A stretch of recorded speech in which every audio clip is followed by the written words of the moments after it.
नमस्कार, मैं हूं संजय शर्मा। आप देख रहे हैं 4 PM न्यूज नेटवर्क। इजरायल ने अपनी गुंडागर्दी दिखाते हुए ईरान पर बड़ा हमला कर दिया। भारत को समझ नहीं आ रहा कि वो इजरायल का साथ दे या ईरान का साथ दे। भारत की विदेश नीति एक ऐसे मुकाम पर पहुंच गई है जहां आके कुआं है और पीछे खाई है। हमारी गलत नीतियों ने हमें दुनिया भर के सामने बहुत बौना साबित कर दिया है।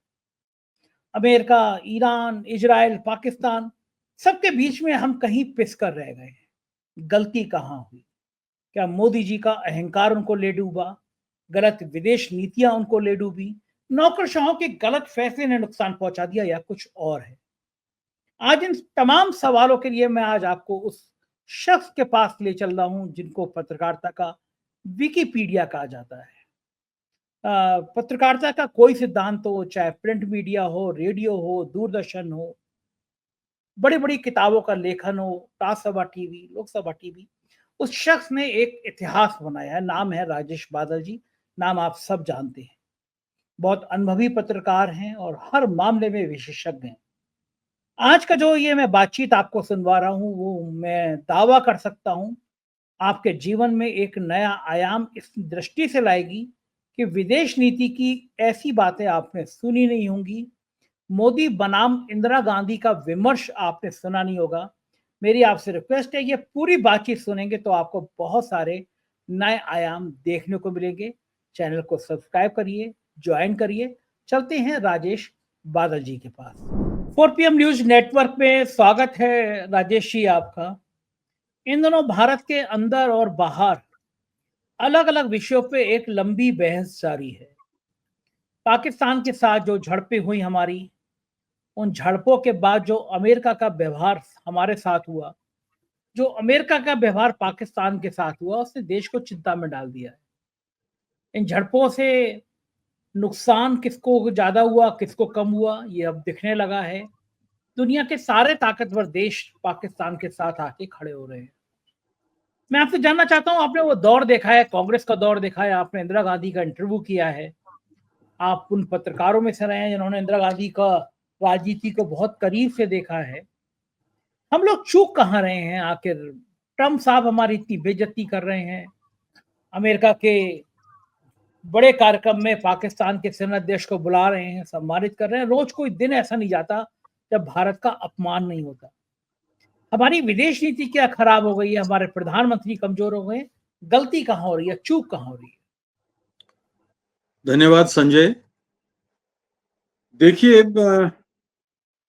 आपके इस कथन से मैं सहमत होना चाहूंगा कि भारतीय विदेश नीति हालिया कुछ वर्षों में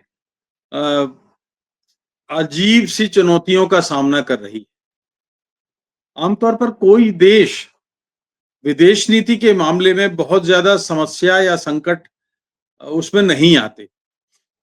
जैसे मैं अगर उदाहरण दूं कि अमेरिका है, तो अमेरिका की जो विदेश नीति है, चाहे ट्रंप रहे, चाहे जो बिडेन रहे, या पहले क्लिंटन थे, या बराक ओबामा थे, या उनसे पहले जो लोग भी थे, कोई बहुत ज्यादा देश की जो उनकी अपनी राष्ट्रीय नीतियां हैं उनमें फर्क नहीं आता पार्टी या नेता बदलने से।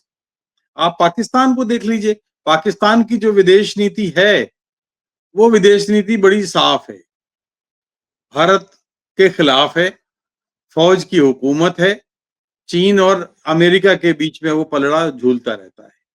आप चीन की विदेश नीति देख लीजिए, रूस की विदेश नीति देख लीजिए, यूरोप के देशों की विदेश नीति देख लीजिए। तो मुझे जब हम देखते हैं कि भारत के संदर्भ में जब हम बात करते हैं, तो मुझे लगता है कि हमारी गाड़ी कुछ समय से पटरी से उतरी हुई है।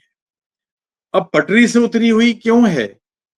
देखिए, मान लीजिए हमारी विदेश नीति 1947 में देश आजाद हुआ, हम एक कमजोर देश थे, और कमजोर देश थे तो कमजोर की जो कहते हैं ना, गरीब की जोरू सबकी भौजाई। तो काफी सारे देशों ने हमको परेशान भी किया और हमारे अस्तित्व को स्वीकार नहीं किया। ये जो स्थिति थी धीरे धीरे धीरे बदली जब जवाहरलाल नेहरू जी ने अपनी गुटनिरपेक्ष नीति बनाई। और आप देखिए कि उस दौर में हम 1954 में जब कोरिया का युद्ध हुआ, समाप्त हुआ, तो हम वहां मध्यस्थता करते नजर आए। हम 1969 में जब कोसिगिन आते हैं तो भारत के साथ रक्षा समझौते करते हैं। हम रशिया के साथ भी मित्रवत संबंध रखते हैं और बाकी अन्य यूरोप के देशों के साथ भी बेहतर संबंध रखते हैं। चीन के साथ एक ऐसा संबंध है जो विदेश नीति के साथ भी चल भी रहा है, मतलब कारोबार भी हम कर रहे हैं, लेकिन बीच में एक अविश्वास की खाई भी है, बहुत गहरा है। तो ये लगातार चला आ रहा था। अमेरिका पर देखिए, मैं आपको कहूं 1947 से अमेरिका हमेशा से पाकिस्तान के पक्ष में रहा है। एक बीच में कुछ एक समय आया, थोड़ा सा जुगनू सा चमका और तब ऐसा लगा कि नहीं, अमेरिका हमारे लिए कुछ ठीक कर रहा है। बराक ओबामा का दौर आप कह सकते हैं, कुछ क्लिंटन का दौर आप कह सकते हैं, थोड़ा थोड़ा सा, जब हमने परमाणु समझौता किया था। लेकिन पिछले 10-15 वर्षों में हम देखते हैं तो ये पाते हैं कि हमने वो जो विदेश नीति जिसके आधार पर भारत एक विश्व शक्ति बना, उस विश्व शक्ति को जो आधार उस विदेश ने दिया, हम उस विदेश नीति से डेविएट कर गए, विचलन हो गया उससे हमारा। और उस विचलन के चलते आज जो हमारी स्थितियां हैं वो बड़ी चुनौती भरी है। आज आप देखिए, आज से अगर आप 15-20 साल पहले के भारत की तुलना करें तो नेपाल हमारा एक तरह से पड़ोसी, भारत का ही एक एक्सटेंशन स्टेट था। श्रीलंका के साथ हमारे बड़े अच्छे संबंध थे। बांग्लादेश के साथ संबंध जो थे वो कहने की जरूरत नहीं। म्यांमार के साथ जो संबंध थे वो बताने की जरूरत नहीं। भूटान के साथ जो संबंध थे वो बताने की जरूरत नहीं। इसके अलावा ईरान से, अफगानिस्तान से भी हमारे बेहतरीन रिश्ते रहे। रशिया के साथ हमारे सदाबहार रिश्ते हैं। लेकिन हमने ये पाया कि पिछले, मतलब अगर आप यही देखें कि 2014 के बाद से, जब से मोदी जी की सरकार आती है, तो रशिया के साथ शुरुआती रिश्ता कुछ दुविधा भरा होता है। दूरी भी है, निकटता भी रखना चाहते हैं और दूरी भी बनाए रखना चाहते हैं। जब अमेरिका पाकिस्तान को वो सुरक्षा तंत्र और हथियार मुहैया करा रहा है, तभी तो हम रूस से हथियारों पर गए थे, क्योंकि हम एक ही देश की, एक ही फैक्ट्री से निकले हुए हथियार लेकर के क्या मेरे पाकिस्तान का मुकाबला करते? नहीं करते। आप देखिए 1971 के जंग में हमने जो पाकिस्तान को जिस तरह से धूल चटाई, उसमें रशिया ने हमारा बड़ा योगदान था, लेकिन हमने उसी रशिया से दूरी बनाई। अच्छा, 2014 में जब यूक्रेन के साथ अभी हाल में 3 साल पहले जंग शुरू होती है रूस की, तो हम रूस के साथ उस तरह खड़े नजर नहीं आते जैसे कि चीन खड़ा नजर आता है। तो एक ट्रस्टेड फ्रेंड है चीन, तो फिर भी रूस पर हमला कर चुका है। चीन और रूस के बीच में जंग हो चुकी है। चीन और कोरिया में जंग की स्थिति बन चुकी है। चीन और अमेरिका में तनावपूर्ण रिश्ते हैं, लेकिन रूस और भारत की जंग कभी नहीं हुई। तो ये, और रूस की देखिए, रूस की जर्मनी के साथ युद्ध हो चुका है, रूस चीन के साथ युद्ध हो चुका है, रूस का फ्रांस के साथ युद्ध हो चुका है, लेकिन भारत के साथ कभी नहीं हुआ। तो जब एक ट्रस्टेड फ्रेंड के साथ आप बेवजह अपनी दूरी बना लें, और यूक्रेन के साथ युद्ध में आपने यूक्रेन को मदद भी दे रहे हैं, आपको मालूम है कि यूक्रेन पाकिस्तान के साथ हमेशा से रहा है। यूक्रेन पाकिस्तान को हथियार सप्लाई करता रहा है। यूक्रेन और पाकिस्तान के रिश्ते बड़े अच्छे हैं। तो ये जो मुझे लगता है, जो आपके प्रश्न का जवाब ये है कि अपनी विदेश नीति से भटकने का अंजाम जो होना चाहिए, वही हमें लगता है कि हम आज देख रहे हैं। जी। ये बात तो ठीक है, लेकिन एक बात बताइए कि ये कहा जाता है कि अमेरिका का बड़ा प्रेशर है। आपको वो दौर भी आया कि जब पाकिस्तान से बांग्लादेश वाला बंटवारे वाला युद्ध था और अमेरिका ने कहा था कि 7वां बेड़ा भेज देंगे। राजेश जी, उस समय आप पत्रकारिता में आ गए थे क्या, और आपको याद है घटनाक्रम, क्या सीन था? देखिए, मैं उस समय पत्रकारिता में तो नहीं आया था, लेकिन मुझे उस दौर की यादें बड़े अच्छे तरीके से हैं और अखबारों में जो छपता था और जो चीजें घट रही थी, मुझे ऐसा लग रहा है कि जैसे अभी ये कल की बात है।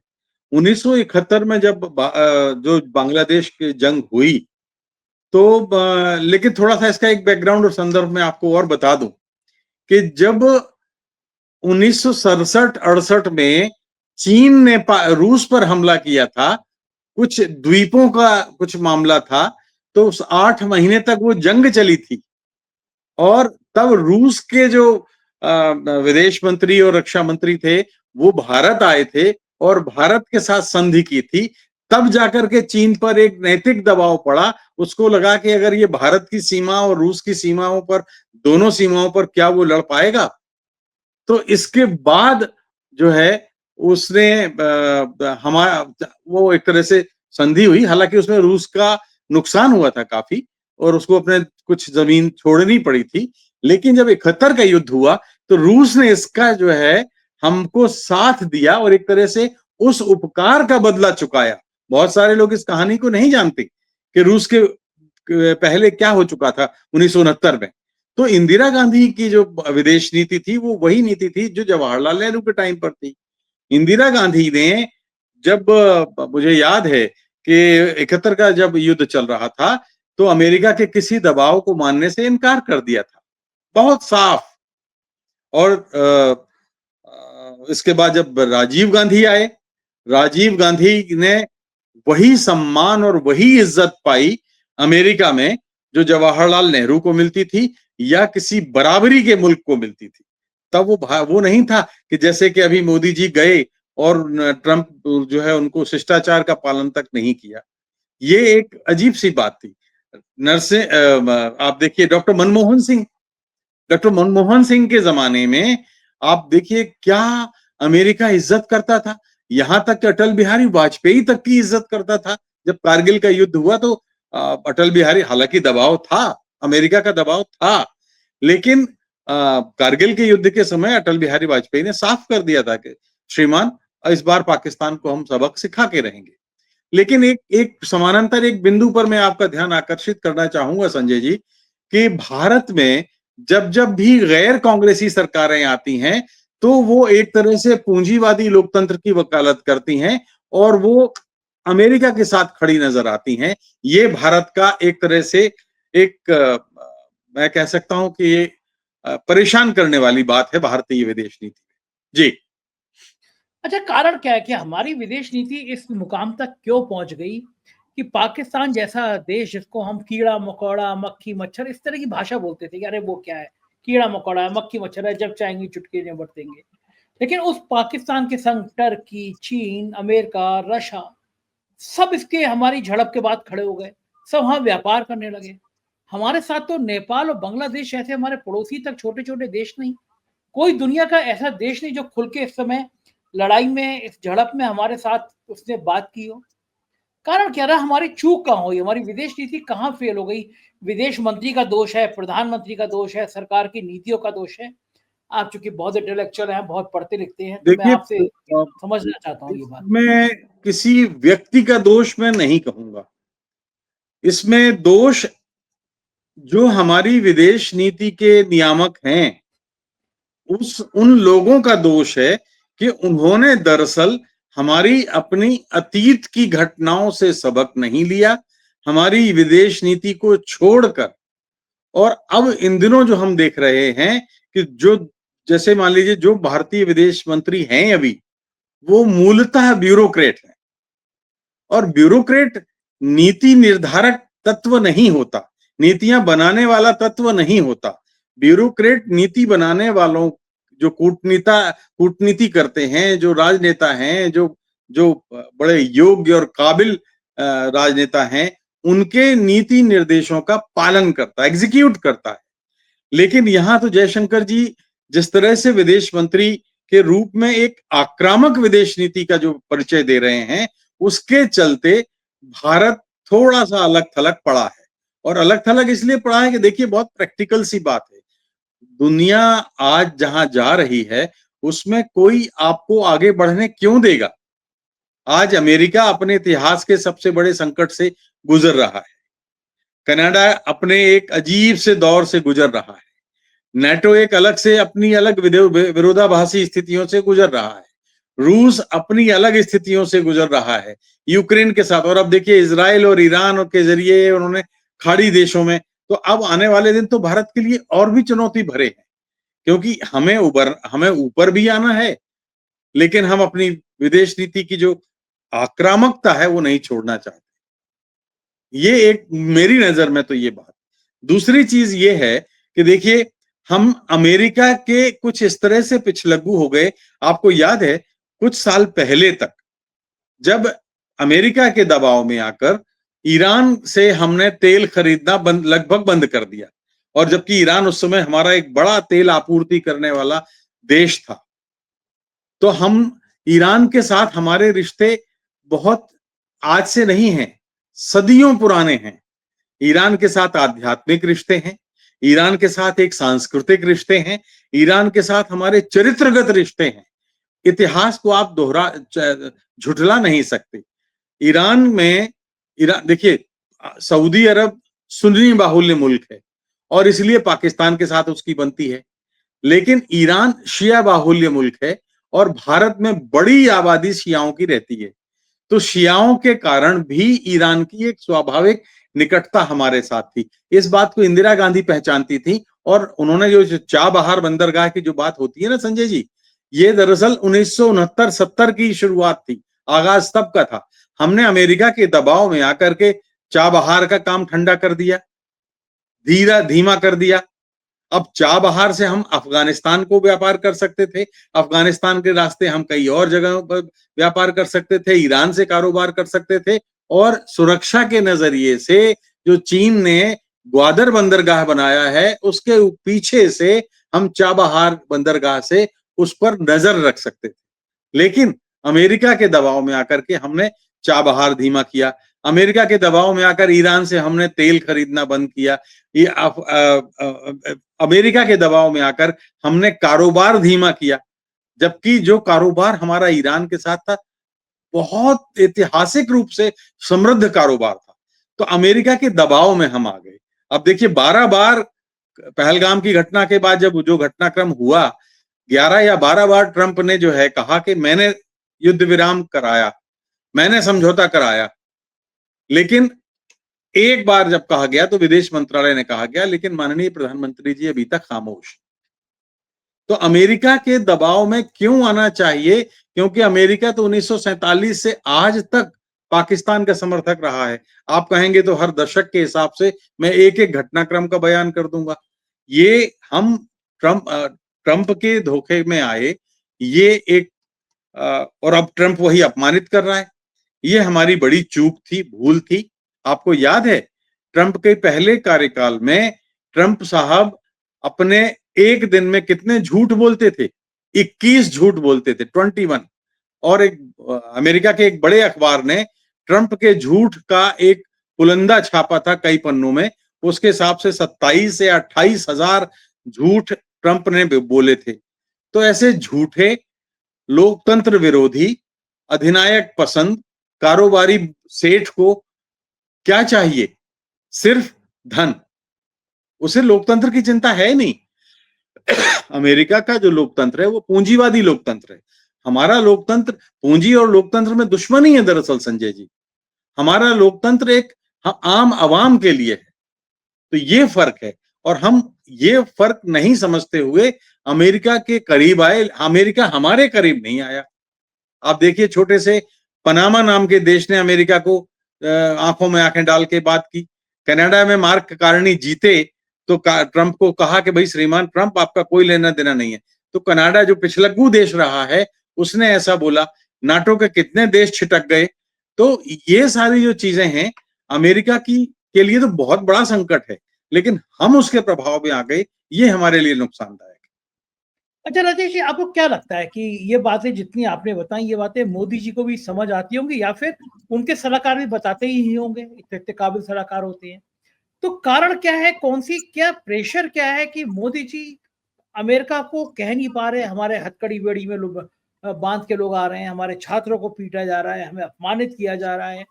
लेकिन प्राइम मिनिस्टर क्यों नहीं बोल पा रहे हैं? क्या कोई कौन सी दुखती नस है प्राइम मिनिस्टर की जो ट्रंप के पास में है? कारण क्या है? देखिए, मैं ये बात तो स्वीकार करने को तैयार नहीं हूं कि माननीय प्रधानमंत्री नरेंद्र मोदी जी के सलाहकार अच्छे नहीं होंगे या वो सारी दुनिया की तस्वीर नहीं देख रहे होंगे। सवाल ये है कि वो सलाहकार सरकार नहीं चलाते। सरकार तो प्रधानमंत्री ही चलाते हैं, कैबिनेट चलाती है। अब अगर प्रधानमंत्री उन सलाहकारों की बात पर ध्यान नहीं दें, तो कोई क्या कर सकता है? आपने अभी बताया, देखिए, शर्मनाक घटना हुई जब ट्रंप ने मोदी जी को बाहर छोड़ने का एक प्रोटोकॉल तक नहीं निभाया। शर्मनाक घटना हुई जब उन्होंने बड़े अपमानित करके अप्रवासी भारतीयों को हथकड़ी बेड़ी लगा करके और अमेरिका से निकाल दिया। अभी 3 दिन पहले, 4 दिन पहले एक वीडियो आपने देखा होगा, एक अप्रवासी भारतीय को एयरपोर्ट पर किस तरह से, हरियाणा का था वो, और किस तरह से उसको सार्वजनिक रूप से नुमाइश करके एक मानव अधिकारों का उल्लंघन किया, आपको याद होगा।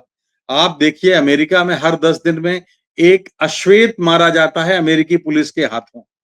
शर्मनाक स्थिति तब हुई जब आप बढ़त पर थे, सारा देश ये कह रहा था कि अब पहलगाम के बाद पहली बार अवसर आया है कि अब पाकिस्तान से आर पार होना चाहिए।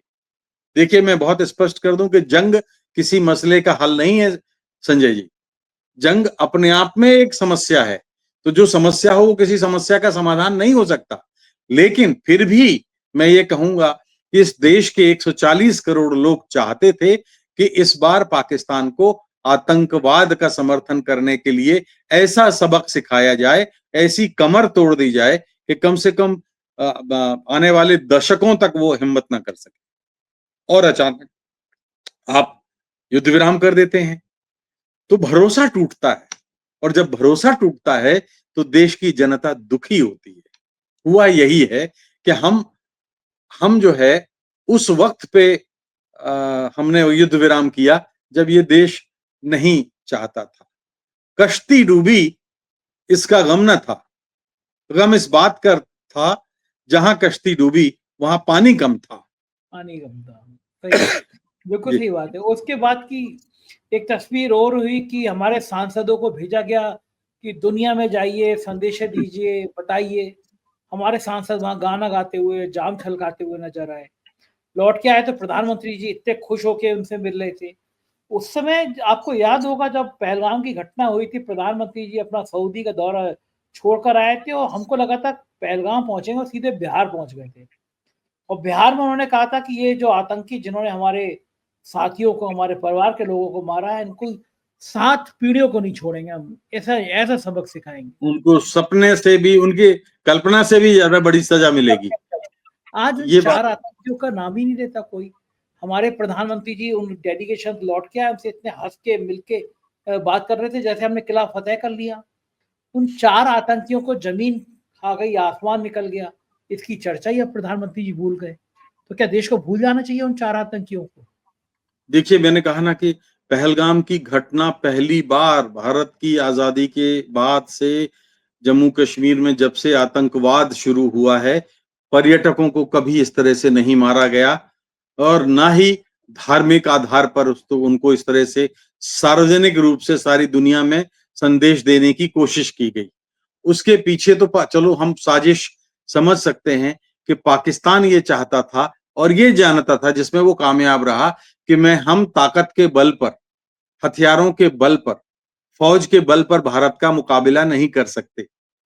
लेकिन अगर मैं धर्म के आधार पर बंटवारा करने की कोशिश करता हूं, तो सारे मुस्लिम देश संभव है पाकिस्तान के साथ खड़े हो जाएं, और जब कल के रोज युद्ध भयानक शक्ल ले ले, तो फिर वो मुस्लिम देश मजहबी आधार पर उसका समर्थन करें। तो इस मकसद में वो पाकिस्तान कामयाब हो गया। एक बात तो ये हुई। दूसरी बात, जब मैं आप कह रहे हैं कि विदेशों में मंत्री प्रतिनिधिमंडल गए, देखिए, फिर मुझे इंदिरा गांधी की याद आती है। बांग्लादेश युद्ध जब चल रहा था 71 का, तो 71 वॉर के कुछ पहले से जब देखा कि शरणार्थी 1 करोड़ से ज्यादा शरणार्थी भारत पर आ गए हैं, भारत जैसे गरीब मुल्क पर बोझ पड़ रहा है, तो इंदिरा गांधी ने प्रतिनिधिमंडल नहीं भेजे थे, अपने खास जानकार, डिप्लोमेसी के जानकार दूतों को भेजा था, जिन्होंने बड़ी महाशक्तियों को ये कन्वे किया कि देखिए पाकिस्तान की शक्ल ये है। और उन्होंने सारा मतलब अवामी लीग की जीत और उसके बाद शेख मुजीबुर रहमान को जेल में डाल देने का काम, वो सब घटनाक्रम की जानकारी दी। हमारे जो प्रतिनिधिमंडल गए, ठीक है, मैं कह सकता हूं कि हाँ कदम बेहतर है, सभी दलों के लोग गए, सब एक भारत ने एक एकजुटता दिखाई। लेकिन मुझे लगता है कि जो हमने 12-13 दिन तैयारी में लिए थे पहलगाम के बाद, 10-12 दिन हम कुछ नहीं, ये समय अगर यही प्रतिनिधिमंडल उस समय उस बीच में भेजे जाते, इधर आप तैयारी करते रहते, तो शायद हमें उसका रिटर्न ज्यादा बेहतर मिलता। अब जब सब हम अलग थलग पड़ गए, तब आप प्रतिनिधिमंडल भेज रहे हैं। और प्रतिनिधिमंडल में जो लोग हैं, माफ कीजिए, मैं किसी पर कोई आक्षेप नहीं करना चाहता, किसी की योग्यता या विद्वता पर संदेह नहीं करना चाहता, लेकिन भारत के अपनी परंपरागत विदेश नीति से भटकने के कारण, विचलन के कारण जो उनके अंदर संशय की स्थिति थी, वो वहां हमें तो नजर आई, बाकी किसी ने नजर की हो या ना की हो।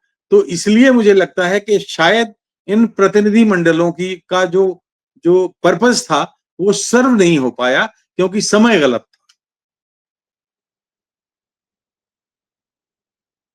बिल्कुल ठीक कह रहे हैं राजेश जी। एक आखिरी सवाल मैं आपसे पूछना चाहूंगा, इजराइल और ईरान के बीच एक भयंकर युद्ध छिड़ गया है, भारत क्या अब भी तटस्थ रहेगा, या आपको क्या लगता है कि भारत किसका पक्ष लेगा, क्योंकि बड़ी दुधारी तलवार है भारत के सामने?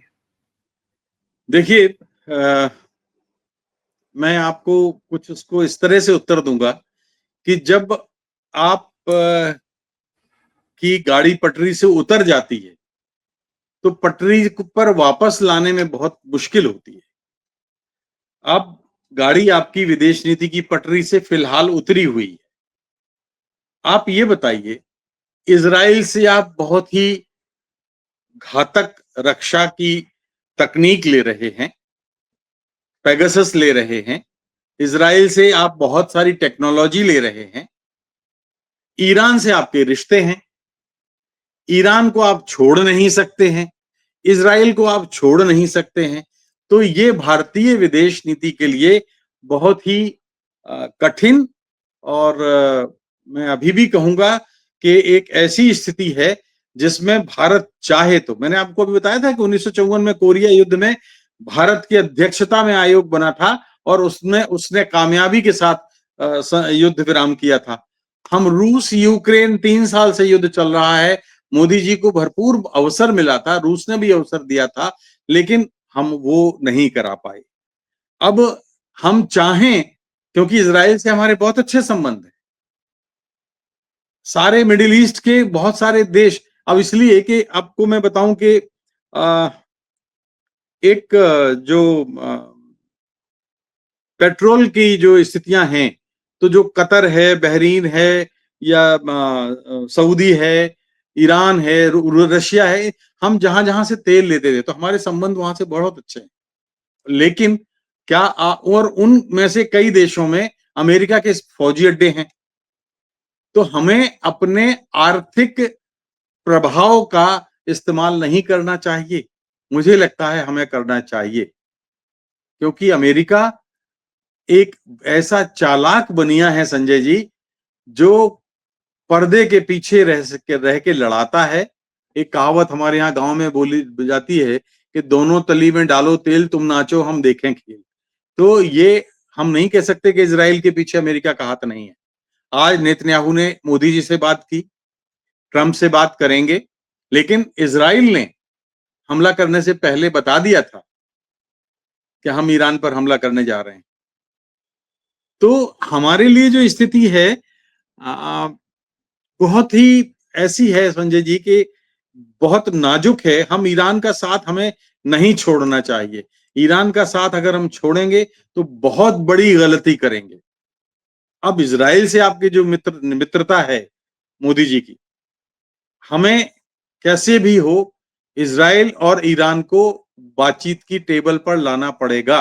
नहीं तो ईरान, ठीक है, ईरान इराक का तो हमने युद्ध देखा है, तब हम पत्रकार थे, वर्षों तक ईरान इराक के युद्ध रहे हैं, वही इराक जो है अब ईरान के समर्थन में खड़ा है। तो ईरान अकेला नहीं रहेगा, और अगर ये चिंगारी फैली तो मुझे लगता है कि ये एक क्षेत्रीय, मैं विश्व युद्ध तो नहीं कहूंगा, लेकिन क्षेत्रीय युद्ध में तब्दील हो सकता है, ये आशंका मुझे लगती है।